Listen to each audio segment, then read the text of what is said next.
Welcome to crack प्रथम।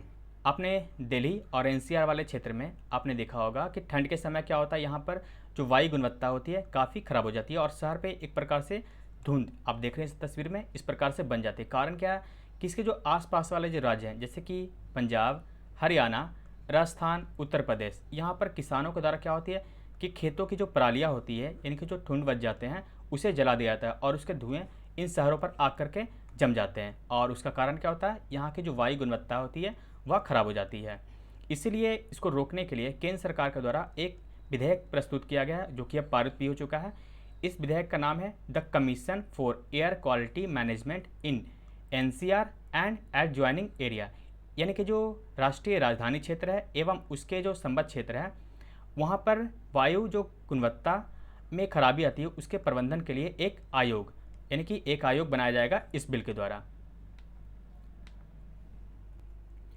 इस bill को प्रस्तुत किया गया था 30 जुलाई 2021 को पर्यावरण, वन एवं जलवायु परिवर्तन मंत्रालय के द्वारा, जो कि 4 अगस्त 2021 को लोकसभा से पारित हो गया और 5 अगस्त 2021 को यह राज्यसभा से पारित हो गया।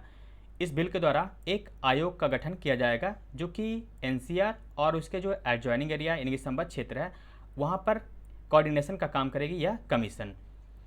यहाँ पे जो एरिया है कौन कौन होंगे, हरियाणा, पंजाब, राजस्थान, उत्तर प्रदेश।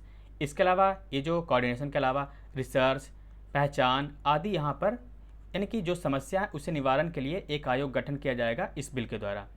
इतना ही नहीं, इस बिल के द्वारा न सिर्फ आयोग का गठन किया जाएगा बल्कि 1998 में जो एक प्राधिकरण बनाया गया था, environment pollution prevention and control authority, यानी कि इससे पहले जो प्राधिकरण थे, दरअसल यह जो प्राधिकरण है यह सुप्रीम कोर्ट के हस्तक्षेप के बाद बनाया गया था केंद्र सरकार के द्वारा, क्योंकि 1998 यानी कि जो 90 का दशक था उसमें भी इसी प्रकार से समस्या हो गई थी वायु प्रदूषण की, तो उसे रोकने के लिए सुप्रीम कोर्ट के द्वारा हस्तक्षेप किया गया और केंद्र सरकार को निर्देश दिया गया कि किसी प्रकार का एक अथॉरिटी बनाया जाए। तब जाकर के 1998 में ये अथॉरिटी बनाई गई थी, environment pollution prevention and control authority, जो कि इस बिल के द्वारा अब इसे समाप्त कर दिया गया। यानी कि अब जो है ये बिल जो है किसे बनाएगा, एयर क्वालिटी कमीशन, कहाँ के लिए, नेशनल कैपिटल रीजन और अन्य संबद्ध क्षेत्रों के लिए।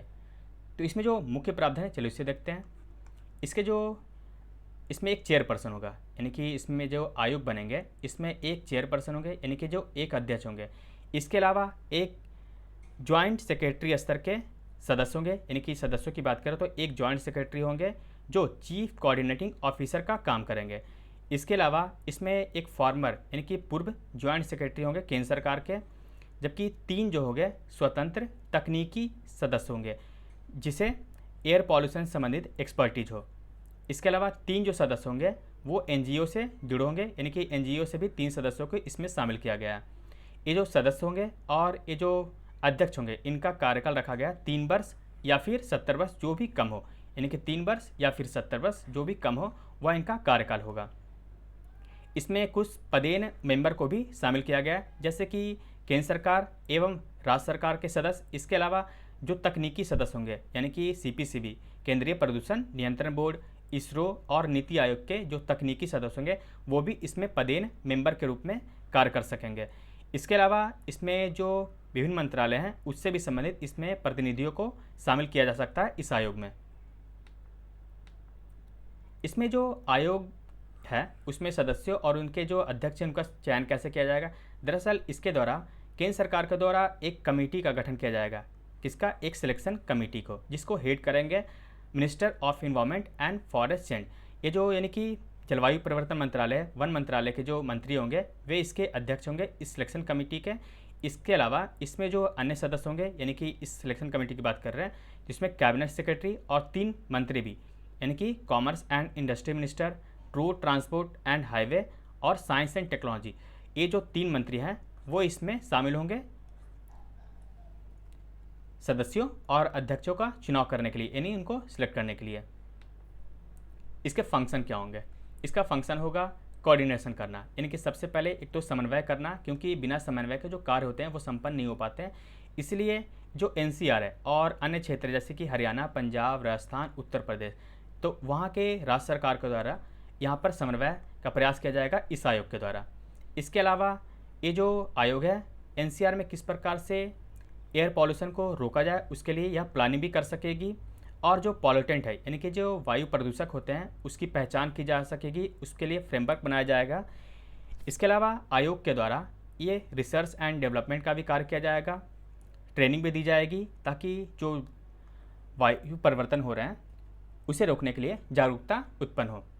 इसके अलावा ये जो स्टबल बर्निंग यानी कि जो पराली जलाई जाती है इसे रोकने का प्रयास किया जाएगा, और प्लांटेशन को भी इंक्रीज किया जाएगा इन सब क्षेत्रों में। तो इस कमीशन का ये कुछ काम होंगे। इस कमीशन की शक्तियों की बात करें तो इसमें कुछ शक्तियाँ भी दी गई है, जैसे जो एयर पॉल्यूशन होंगे यानी कि वायु गुणवत्ता में खराबी की जाएगी तो उसे रेस्ट्रिक्ट भी किया जा सकेगा, यानी जो कारण होंगे उसे प्रतिबंधित किया जाएगा इस आयोग के द्वारा। इसके अलावा जो वायु पे प्रभाव डाल रहे हैं यानी कि जो इम्पैक्ट डाल रहे हैं उसके गुणवत्ता पर, उसके लिए इन्वेस्टिगेशन और रिसर्च का भी कार्य किया जाएगा आयोग के द्वारा। इसके अलावा आयोग के द्वारा कोड और गाइडलाइन को भी जारी किया जा सकता है वायु प्रदूषण को रोकने के लिए। अगर यह जो आयोग है उसके कार्य में अगर बाधा पहुंचाई थी तो उस पर पेनाल्टी भी लगाई सकती है, क्योंकि ये जो आयोग है उसके जो नियम है वो बाध्यकारी है अथॉरिटी पे व्यक्तियों पर। ये जो कमीशन है इसमें इसको पूरी शक्ति दी गई, यानी कि जो बिल में जो डिफाइन किया गया है क्वालिटी मैनेजमेंट संबंधित उससे संबंधित इसको पूरी शक्ति दी गई। और इसके बाद भी अगर कन्फ्लिक्ट होता है यानी कि केंद्र सरकार और राज्य सरकार, क्योंकि विभिन्न राज्यों की भी बात की गई इसमें, जैसे कि 4 राज्य है ना, तो उसमें अगर उनके नियमों में कुछ अगर इसमें कन्फ्लिक्ट होता है, संघर्ष होता है, तो यहाँ पर प्रभावी होगा आयोग के आदेश। इस बिल में ये जो आयोग है उसके लिए सब कमेटी भी बनाई जा सकती है क्षेत्रीय स्तर पर मॉनिटरिंग के लिए, रिसर्च एंड डेवलपमेंट के लिए। यहाँ पर पेनाल्टी की बात करें तो अगर आयोग के कार्यों में बाधा डालती है या फिर उसके कार्यों को नहीं किया जाता है तो यहाँ पर 5 वर्ष की सज़ा या 1 करोड़ का जुर्माना या फिर दोनों हो सकता है, यानी कि एक प्रकार से पेनाल्टी भी इसमें प्रावधान किया गया इस बिल के द्वारा। किंतु ये जो पेनाल्टी है इससे किसानों को बाहर रखा गया, लेकिन अगर किसान स्टबल बर्निंग करते हैं यानी कि जो पराली जलाते हैं तो उनसे इन्वायरमेंटल जो कंपनसेशन होता है ये लिया जा सकता है आयोग के द्वारा। ये जो कंपनसेशन है उसे केंद्र सरकार के द्वारा बाद में डिसाइड किया जाए क्या होगा कंपनसेशन। और ये जो आयोग है उसके खिलाफ अपील कहाँ की जा सकती है, इसे नेशनल ग्रीन ट्रिब्यूनल में यानी कि एनजीटी के पास इससे संबंधित अपील की जा सकती है। तो इस वीडियो में बस इतना ही। इसका PDF आपको टेलीग्राम चैनल पर मिलेगा। तो thank you for watching crack प्रथम।